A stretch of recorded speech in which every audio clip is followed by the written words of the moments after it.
Ayan guys, hello sa inyo at kamusta na po kayo lahat dyan guys, no? Hope you are doing well, no? Yan guys, no? Ito na, nakabalik na rin tayo sa pag-vlogging. So everyone guys, so sa mga nag-aantay sa akin kung kailan ako makabalik, ito na, nakabalik na tayo. So everyone, this is Laking Davao once again.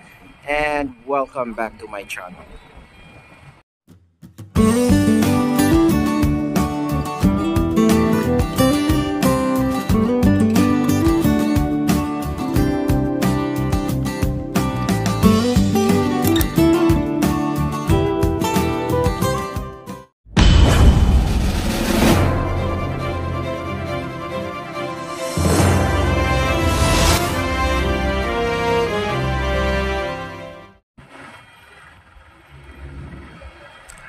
Ayan guys, so magandang araw sa inyo lahat. Ayan, finally nakabalik na tayo sa pagbablog after a month, no? So yung since yung sa mga nakaantabay dyan sa akin guys, no, I think my last update was on One Paragon, I think, or the Abriza complex, no? Yung nag-update tayo doon. Then after that, bumigay na ho yung ating ginagamit na cellphone noon that time, no?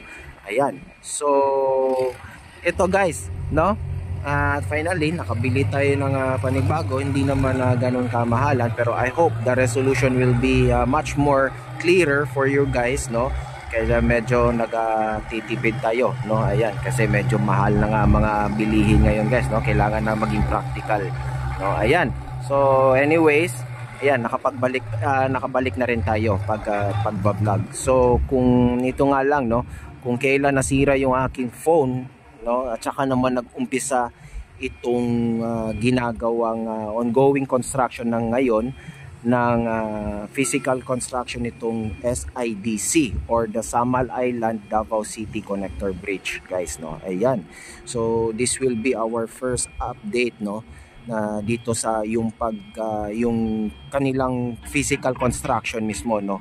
Ayan guys, no, so this will be our 6th episode for our SIDC project. Ayan guys, no, so ito na, medyo doon sana tayo mag-uumpisa sa may labas guys, kasi mas grabe yung ginagawa doon. Kaya lang pinagbawalan pala, no, bawal daw kumuha ng pictures or any videos, no. Medyo stricto itong Chinese, no, itong Chinese contractor, no. So dito tayo mismo sa may ito na yung ano kasi guys, no, yung sa may yung para pagka mag-ano tayo sa pearl farm, no. Ayan, no, dito sila sumasakay, no, para papuntang pearl farm.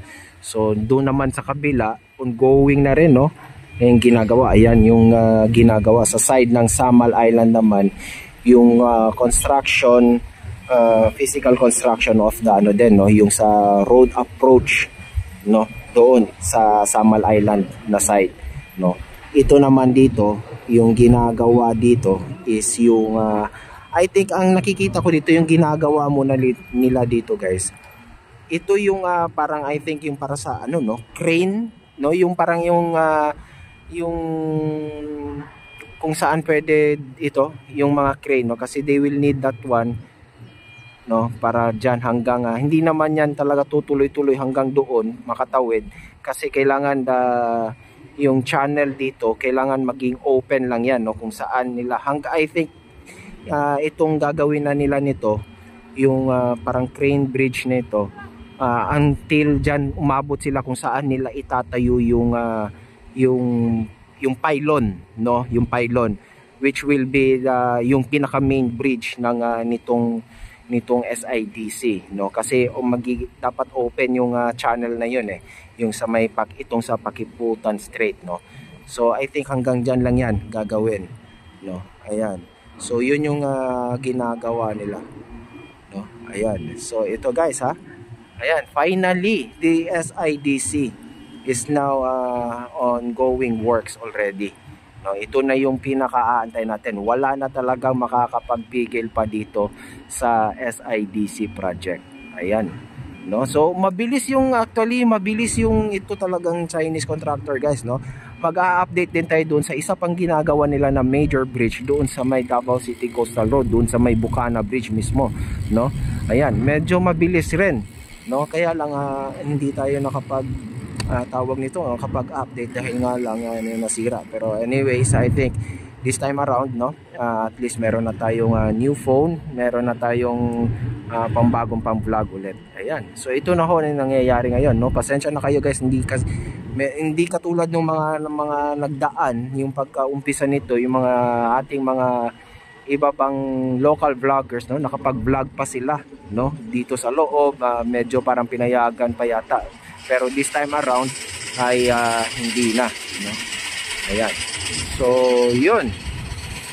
Ito guys, ayan, tuloy-tuloy yung yung gumagawa sila yung pagbaon nitong parang mga poste-poste nito para dito sa crane bridge nila. Ayan. Kasi they will need that one para yan yung mga crane na maghahatid ng mga kung ano-ano mga kailangan para doon sa itatayong tulay. Ayan, no? Ayan siya. So, ito guys,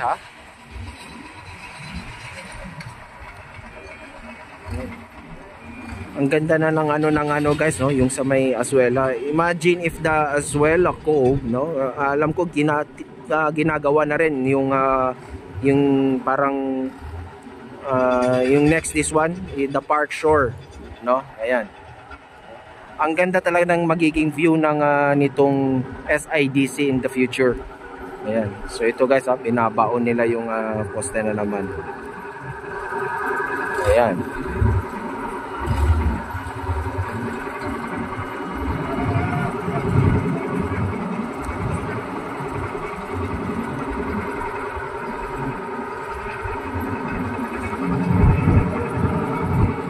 Kapag itong tulay na ito ay naitayo na nila hanggang doon sa may pylon dito, no, kasi di sa SIDC bridge will have 2 pylons guys, di ba? So ito meron tong hanggang dito na sila na pylon. Yun yung pagkakaano ko guys, kasi hindi nila pwedeng isarado yan kasi may dumadaan na mga barko dito. Ayan. So hanggang dyan lang yan sila sa pylon dito, and then yung sa kabila naman may gagawin din doon para hanggang doon lang din sa may pylon. Then no, na kung saan sila gagawa ng pylon, no, and then they will make parang no, yung parang water viaduct, tuloy-tuloy na rin yan yung viaduct na yan hanggang umabot doon sa may highway guys, no, yung sa may gagawing interchange or yung parang Y interchange ng tulay, no.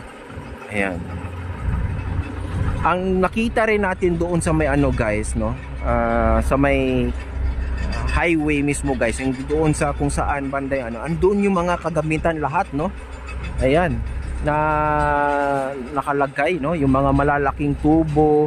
Yun yung sinasabi ko guys, kahit nyo na alam nyo yung na parang na delay itong project na ito, I think the contractor continue sila, no, sa paggagawa ng mga ng mga needs nila para in case pagka nagkaroon ng green light or no, katulad nito na pwede na nilang trabahuin, medyo naka-prepare na yung mga kailanganin nila, kaya medyo mabilis yung kanilang trabaho. Ganun din yung nangyayari yata sa Bukana, no. Puro baon na lang sila, ang bilis no, yung ganyan. So yan siya guys, no. Ang hindi ko lang alam ngayon kung ano yung pinaka latest update nitong tulay na ito, if it's still ganun pa rin yung timeline nila guys, no, yung 2027 I think, di ba parang yun ang nilabas nila August 2027, no, yung total completion of the bridge, no, and it will be open to the public by around in the first quarter of 2028. So I don't know kung nagbago yun, no. Ayan. So sana, pero wag na tayo magbahala doon guys, kasi ang importante ngayon ito, no, ito yung nakikita na natin ngayon, yung physical construction of the bridge. Ito na, no. Ayan. So marami nagsasabi hanggang wala daw makitang poste or mga kagamitan na nandito na ilalagay, no. Maraming tayong mga nababasang ganong klaseng comments. So ay ito na, no. Asa na yung mga challenge ninyo? Okay, ito guys, no. Doon din sa kabila guys, no. Mataas-taas pala din yung tulay, no. I think maggagawa sila ng mga ano diyan eh. Yung parang mga viaduct din para pumantay doon sa parang diversion road or yung circumferential road doon sa dito sa may Samal Island side, no. Ayan. Ayan guys ha. So ito na, babalik-balikan na talaga natin itong project nito, no. We will since very strict itong Chinese, pwede tayong pumwesto dito, no, mismo. Ayan, dito tayo dumaan eh. Ito yung ano eh, yung sa kung pupunta ko kayo ng Pearl Farm, ito na 'yon, no. Ayan, tapos may susundo sa inyo na parang dito kayo dadaan, may ano sila diyan. Ayan, diyan na darating yung ano, yung kung may susundo sa inyo para papuntang Pearl Farm. Ayan. So we will update on this area o kaya doon sa may Azuela Cove, no, sa may promenade na side. Medyo maganda rin doon kapag yung nagtatrabaho ay medyo parang papuntang gitna na sila, no. Ayan, makikita na. Pero okay lang naman, no. Yun lang, hindi tayo makapag-update na doon sa loob ano yung mga meron doon, ano yung ginagawa. Pero kanina may nakita ako, they're starting to put some ano, no, yung parang nagbabaon na sila ng mga para sa pile foundations, no. I think for the viaduct, no, yung gagawin, no. Ayan. Ito guys ha.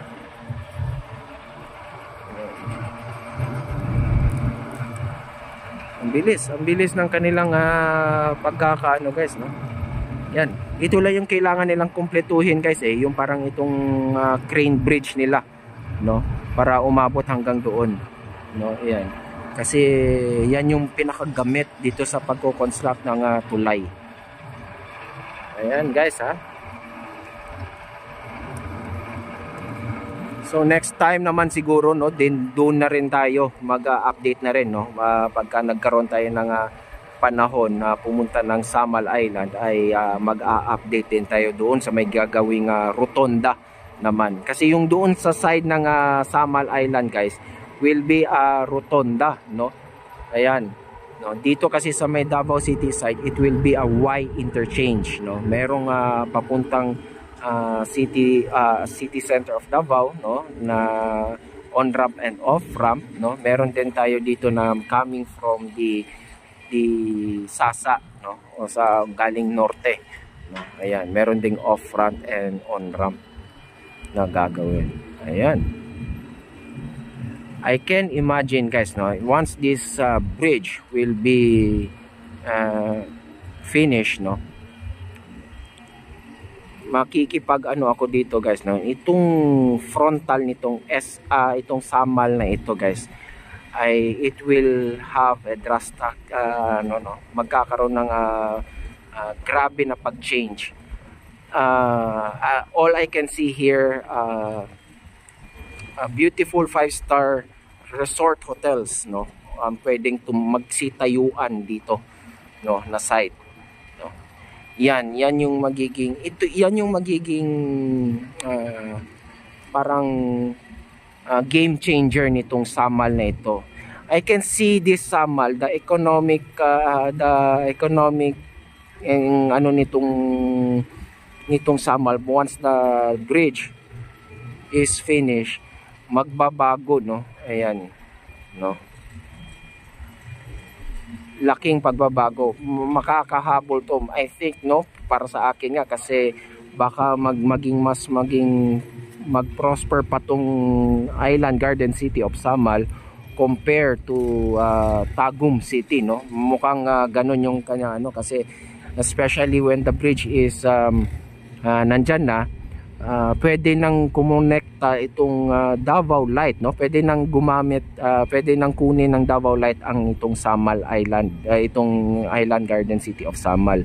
So magkakaroon na sila ng hindi na sila mamomroblema ng kuryente diyan, no. Yung kanilang fine-face ngayon is yung brownout lagi, no, yung dahil sa ano ngang ano yan, yung sa co-op nila, no? Daneco I think, no, parang ganon, no, which is yun yung parang issue, always brown out, konting ano lang brown out, no. Tapos yun nga yung kinababahala ng ibang resort dito, kung kailan yung may mga event or what or something na kailangan nila yung mga ganong klaseng yung kuryente, tsaka naman nagba-brown out, no. Ayan, so I think yan yung magiging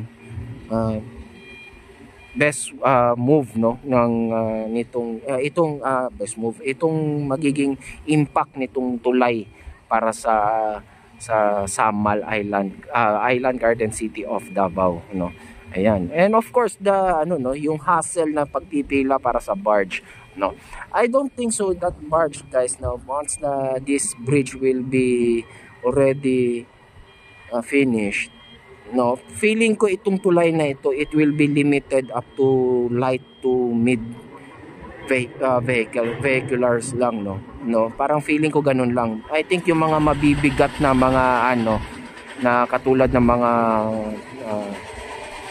trailers or what or something, or yung mga ano, no, yung mga I think they will still use the barge, no.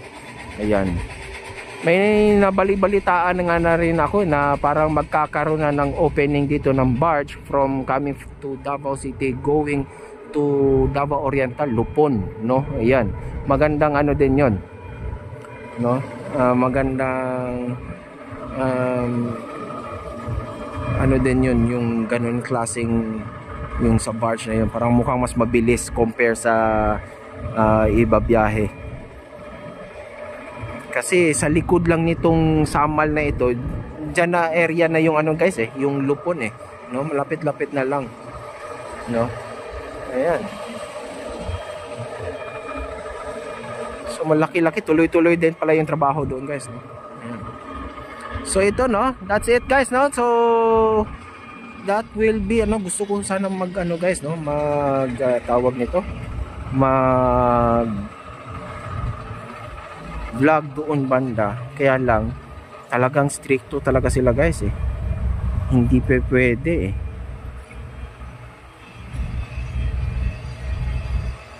hindi pwede. Ayan, guys, no. So ito,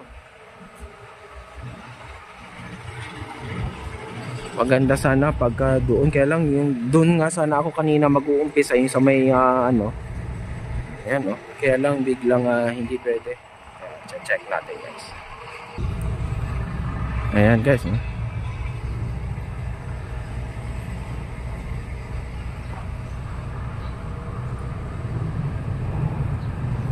Dito tayo sa ano, parang ito kasi yung ano, guys, no, parang yung maganda gumawa sila ng ano dito na side, no, yung parang ano, yung parang paradahan talaga ng mga yate nila. Ang dami dito, no? Ano nga tawag dyan, yung katulad ng ginawa nila sa Samal din, na merong ganun, parang yung sa may Bridgeport ba yon, yung parang paradahan ng mga yate, yung mga nakikita natin sa ibang bansa, katulad sa mga especially in Miami, di ba? Ano nga tawag dyan, guys? Nakalimutan ko. Ayan, laki to, kasi halos lahat ng mga nandito, guys, puro paradahan to ng mga yate, mga kanya-kanyang mga yate, pati din sa kabila,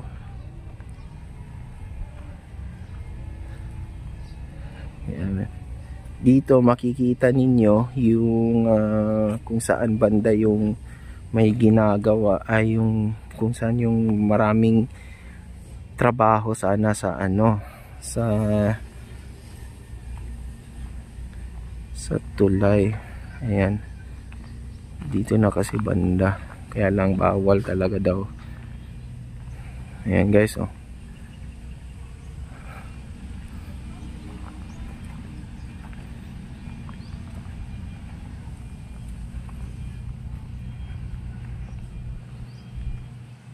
di tayo makapag-vlog doon, Ang laki ng mga nakapaskil doon, no pictures, no videos allowed, no. Ayan, sana dyan, guys, open sana yung area na yan.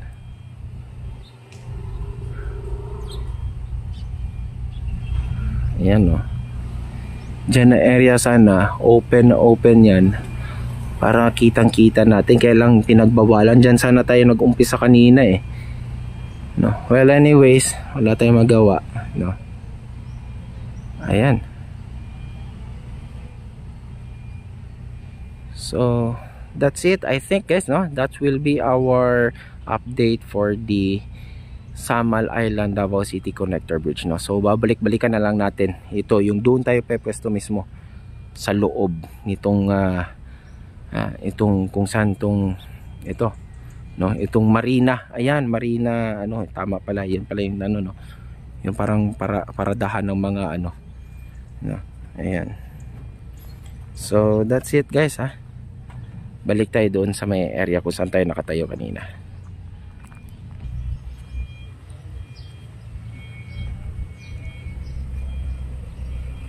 So ito guys, no? Ayan, nakabalik na tayo dito. So ito guys, no? This will be our update, no? As of today for the Samal Island Davao City Connector Bridge. So babalik-balikan natin to. Dito tayo pwesto mismo sa kung saan tayo nagva-vlog, since kasi bawal na nga doon. Okay naman din yung pwesto dito dahil kitang-kita natin yung pagtatrabaho dito sa tulay na ito. Ayan. So that's it guys, ha. So again, once again guys, ha, please like and share this video. And sa mga hindi pa nakapag-subscribe sa akin dyan guys, ha, please do so, subscribe na po kayo, hit that notification bell, and para naman ma-notify kayo every time I will upload a video tungkol sa mga ganap dito in Metro Davao guys, no? Katulad ng mga ganitong malalaking proyekto. Ayan guys, no?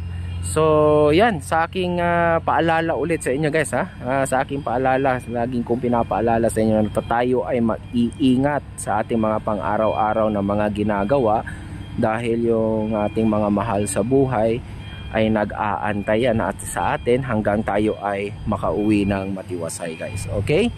So this is Laking Davao once again, updating you about this Samal Island Davao City Connector Bridge, no, or the SIDC Bridge Project guys, no. Ayan. So ito na, no. Ayan. So thank you so much guys. God bless us all and adios guys.